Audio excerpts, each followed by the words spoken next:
গত কয়েকদিন ধরে সারা বাংলাদেশে বিশেষ করে রাজধানী ঢাকায় যে সহিংসতা চালিয়েছে দুর্বৃত্তরা সেটি থেকে বাদ যায়নি সরকারি ভবনগুলো এবং সরকারি গুরুত্বপূর্ণ স্থাপনাগুলোকে টার্গেট করে আগুন ধরিয়ে দেওয়া হয়েছে। ব্যাপক ব্যাপক ভাঙচুর এবং লুটতরাজ করা হয়েছে এবং ঠিক সেতু ভবনের পাশে মহাখালীতে আরেকটি সরকারি গুরুত্বপূর্ণ ভবন রয়েছে যেটি দুর্যোগ ব্যবস্থাপনা অধিদপ্তর। সেই অধিদপ্তরও তারা সেদিন ভাঙচুর এবং একই সঙ্গে আগুন ধরিয়ে দিয়েছিল। এখানে একজন প্রত্যক্ষদর্শীকে আমরা পেয়েছি, যেদিন ঘটনার সময় তিনি সেখানে উপস্থিত ছিলেন এবং সেদিনের যে তার তাণ্ডবটি চালিয়েছিল বিকেলে তিনি সেখানে তিনি প্রত্যক্ষদর্শী হিসেবে তিনি ঘটনাটি দেখেছেন এবং সেই ভয়াবহতাটা কতখানি ভয়াবহ ছিল সেটি বর্ণনা আমি তার কাছ থেকে শুনবো।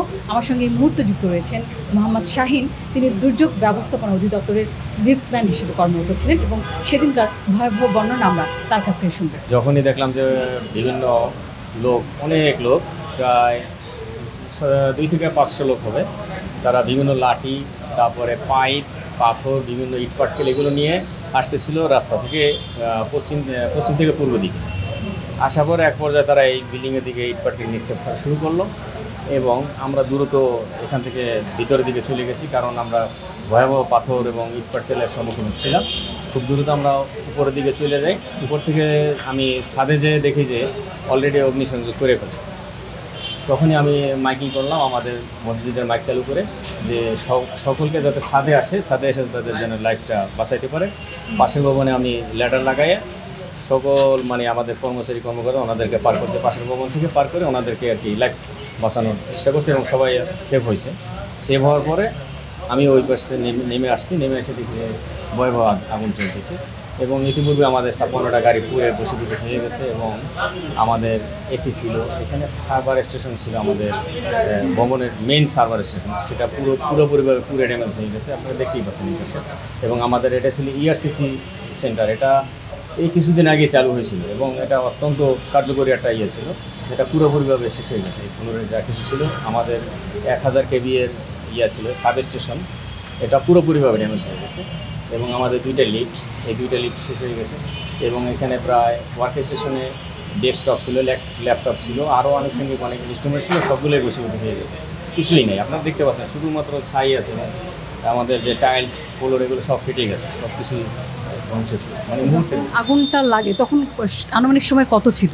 এটা 4:30 বা 4:35 এটাই হবে, 4টা, হ্যাঁ, বিকাল 4টা।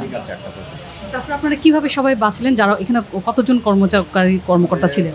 4 শতাধিক লোকজন ছিল আমাদের, বিশেষ করে আমাদের যে লেডি কর্মকর্তা ছিলেন, আমাদের ডিরেক্টর উনিও ছিলেন লেডি, ওনারা এবং ভারী মানুষ, তাদেরকে ল্যাডার দিয়ে পার করাটা আমাদের ছাদ থেকে আর এক ছাদে, এটা অত্যন্ত ঝুঁকির এবং অত্যন্ত টেনশনের একটা ব্যাপার ছিল যে কোনোভাবে যদি একটু 19-20 হয়ে যায় আর বাঁচানোর কোনো সুযোগ ছিল না। ফায়ার সার্ভিস কি আসছিল তখন? ফায়ার সার্ভিস তো তারা অনেক বাধার সম্মুখীন হওয়ার পরেও তারা প্রায় সন্ধ্যা 7টা নাগাদ এখানে এসে পৌঁছতে পারছিল, মাত্র 2টা গাড়ি এবং আর গাড়ি আসে নাই।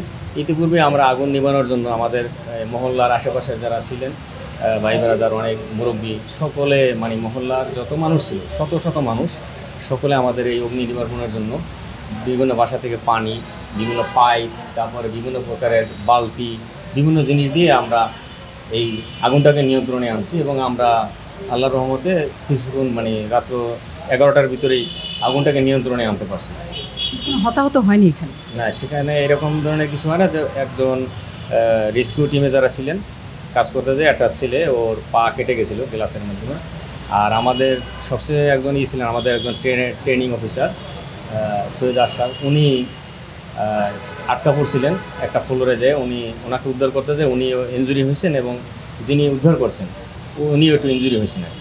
সবাই কি ছাদের মাধ্যমে ছাদ দিয়ে পার হয়ে চলে গেছে? আরেক বিল্ডিং আমরা পার হইতে পারছিলাম। 4 শতাধিক মানুষ। পরবর্তীতে কি হলো যখন আগুন নিয়ন্ত্রণে আসলো? আগুন নিয়ন্ত্রণে আসার পরে আমরা এই ভবনটা নিরাপত্তার জন্য আর কি পদক্ষেপ নিলাম। আমরা সমস্ত যারা ছিলাম চতুর্পাশে, আমরা ভবনের চতুর্পাশে অবস্থান নিয়েছি, যাতে কোনো প্রকারের লুট বা অন্য কোনো ধরনের আবার দ্বিতীয় কোনো অগ্নিসংযোগ না হয় বা অন্য কোনো ক্ষয়ক্ষতি না হয়। এই জন্য আমরা এলাকাবাসী মিলে সবাই এই জিনিসটাকে রক্ষা করার চেষ্টা করছি। পুলিশ কখন এসছে?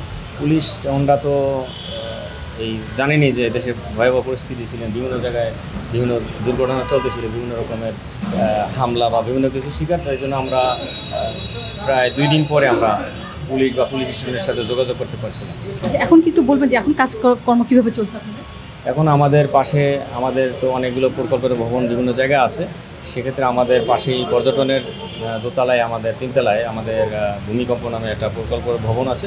ওই ভবনের পরে আমাদের মানে মেইন যে কার্যক্রমগুলো ওখানে চলতেছে এবং মানে সকল কর্মকর্তা স্যাররা মন্ত্রী মহোদয় ওখানে আছেন, ওখানে কাজ করতেছে।